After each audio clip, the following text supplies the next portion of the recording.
Welcome back to the Reset, episode 68, with me, Sean Tucker, as your host.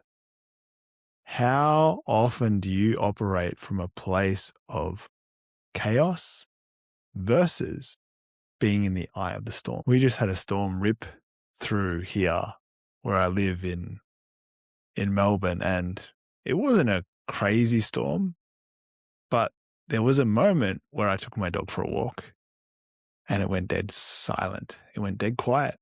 There was no rain. There was a little bit of sun and it was calm. It was actually really pleasant to walk him. What's funny is I didn't plan for that at all. But I did just get off the phone with a client that I had a while back.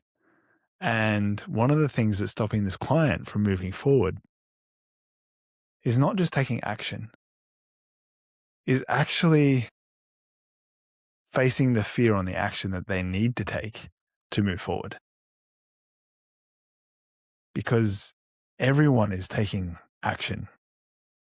Action in thought, action in feeling, action in actually taking one step in front of the next one.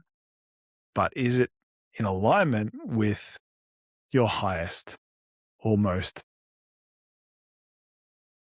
your highest timeline? I'm going to use that word. I don't usually use that word. But what I mean by that is the identity that you want to become, the life that you want to live. Because this brain, this mind that you're always with, is manufacturing your reality. It is the thing that is manifesting it, but it's not in the way that you think. How you feel is what you're attracting. But if you can't think of a greater reality than the one you have, you're going to keep on getting the same old, day in, day out. So you first need to be able to think differently to attract in something better. Anyways, coming back to my point, is it better to be in the chaos of it or actually being in the calm? I'll let you answer that. I'll let you sit with that. Because for me, being in the eye of that storm was peaceful. It allowed me to see clearly not only what the thing was that's stopping this client from moving forward, but being able to hold them in a way that allows them to see it too. This is the art of coaching and also the science, because you can't create a transformation unless you've created that transformation for yourself. And the process that I took this client through was something that I did 10 years ago. I was wanting to ask my father-in-law, who is now my father-in-law, father of my girlfriend, that I had intentions to marry her. And I wanted to ask him for his blessing. Not on the phone, but simply to let him know that this was my intention. You know, at this point, we were together for already 3 years. I was in Germany on a university exchange program for a year. Girlfriend was in Japan working away. And I wanted to know, I wanted to let him know that this was my intention. I was going to marry his daughter and I wanted to get his blessing. And so I played that track. I still have it. I played that track to my client and they sat there and they literally heard the shakiness in my voice, the anxiety, the uncertainty, the fear in my voice. And I played that because it allowed them to see that I'm human too.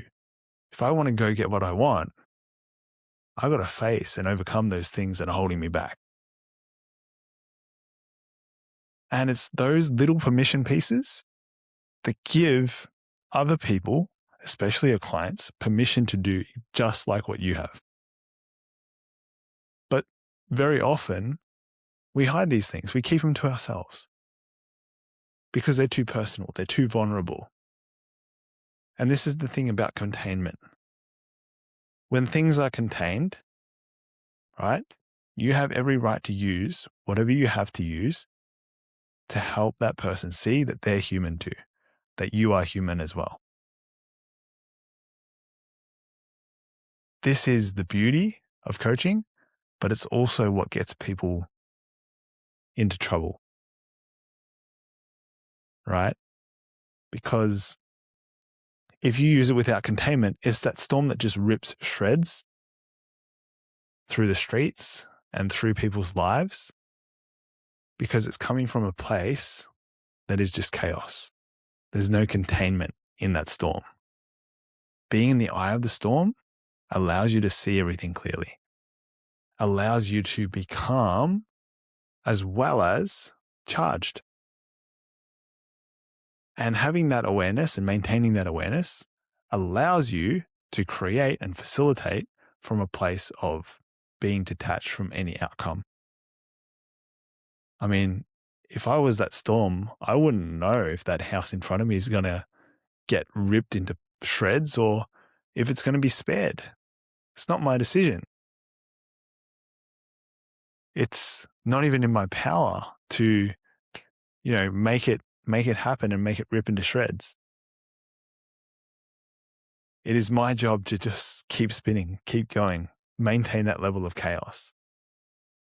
If you get caught in the chaos, well, that's not my fault. And I think this is where it gets really dangerous, especially in the coaching space. Because there are people out there who have these really powerful stories and are able to really facilitate the vulnerability that a lot of people need to create a transformation. But they actually use that vulnerability to manipulate and get something out of that person. They don't have the antiquity and the integrity to show that person that I'm human too. Because that's what it's all about. It's about growth of the human being. Compassion means you're able to hold space for someone and allow them to suffer in that space. You have a safety net dropped to them. Shall they choose to take the leverage and pull themselves up? That's up to them. Giving an illusion of a safety net or a path and then just leaving them to rot and die, that is a really dangerous combination. That is really coming from a place of taking and not giving, which is how we've ended up in this mess in the coaching space and also probably in the planet. Eradicating most of the species, no matter which level, if it's micro or macro level. And the environment is so key to sustaining what you have. But if you're not giving back to that environment, then it's just going to rip everything to shreds. And it's going to continue to destroy. And eventually you'll get found out for it. So my tip of today is be in the calm of the storm, maintain your cool, maintain your breath, notice what's coming up for you, and be with it. Be in it. But don't get sucked through it with them. Understand that their story is just a part of you. And being part of you means you can assimilate, you can digest it. And if you have the ability to digest it, means they do too. You just have to show them that it's safe. It's safe to take the next step. And I'm here meeting them where they're at, showing them that I've got their hand. That's what coaching means to me. It's holding someone's hand and maybe encouraging them to move forward. That's all. So if you found value in today's episode, I invite you to share it with one person. And if you are looking for someone to hold your hand in that step that you feel like you need to make, and in many cases, fear is the thing that's holding you back, put yourself in the arena, just like this guy over here. If he can do it, you can do it too. And if you're looking for someone to really hold your hand, make sure you message me, because I only take on 3 clients per month. Thanks for tuning in, and I look forward to seeing you in tomorrow's episode.